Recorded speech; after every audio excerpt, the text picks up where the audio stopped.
Hello and welcome to the RNA TV. This is the morning English bulletin.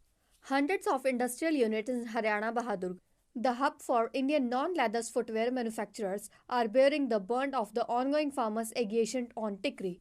Though a majority of the industrial units in this satellite town of Delhi are now running at less half of their capacity, many are temporarily shut with the transportation of raw material and proceeding good taking a hit. Narendra Chikara, Senior Vice President, Bahadurgarh Chamber of Commerce and Industry, told The Hindu that Part B of the modern industrial estate, housing around 1,600 units including footwear, electronics, plastic, auto parts and chemical, was the worst hit. Bahadurgarh has around 10,000 small and big industrial units in their different sectors and almost all have been hit, with the transportation of raw material and processed good effect. But the Part B of the MIE surrounded by a drain, the protester and the Delhi bears the burden. The unit in this part are either temporarily shut or running at 30% to 35% capacity, said Mr. Chikara. The AIIMS Nurses Union on Tuesday suspended their strike after the Delhi High Court restrained them from continuing their agitation against the hospital's alleged decision to hire nursing officers on contractual basis. The AIIMS union has decided to suspend the strike respecting the High Court order today, said AIIMS Nurse Union President Harish Kumar Kajala. Justice Naveen Chawla passed the order on a plea moved by the AIIMS administration against the protesting nurses who went on the indefinite strike from December 14 afternoon.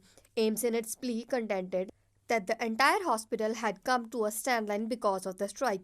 The court ordered the nurses union to discontinue the strike till further order after it was informed that the grievance of agitation nursing are being considered by the authorities. The High Court also issued the notice to union while posting the case hearing on January 18 next year.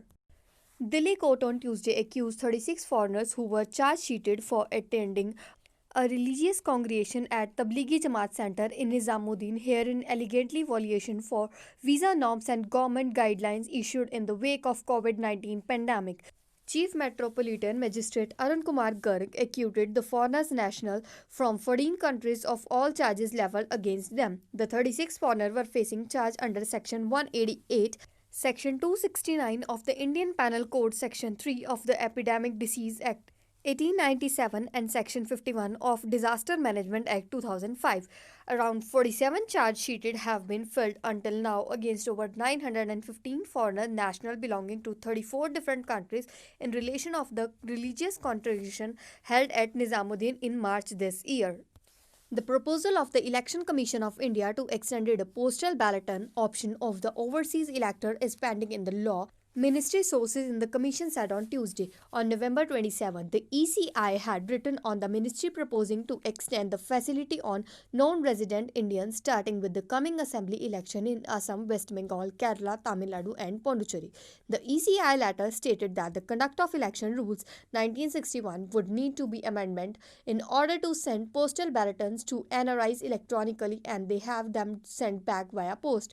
The amendment should be made at the earliest in order to facilitate the right of overseas electors and the boost the image of the country internationally, it stated. The electronically transmitted postal balloting system, which was used to send ballots to service electors, would be extended to overseas Indian if the proposal is adopted. An ECI official said it has discussed the system with the Ministry of External Affairs at the recent meeting. The National Center for Performing Arts, in the partnership of Citibank, has offered scholarship for vocal and prescription musician. Candidates in the 18 to 35 age group can apply till January 15, 2021. We hope to help the youngster generation in their music pursuit. We are looking forward to entrance in the large number from across the country, said Dr. Suvaran Lata Rao, Head Programming Indian Music NCBA. Candidates who are beneficiaries of other music scholarship grant during April 2021 to March 2022 will not be eligible to apply. Candidates have been asked to send their application via email. This is it in the bulletin so far. Stay tuned for next latest updates. Thank you.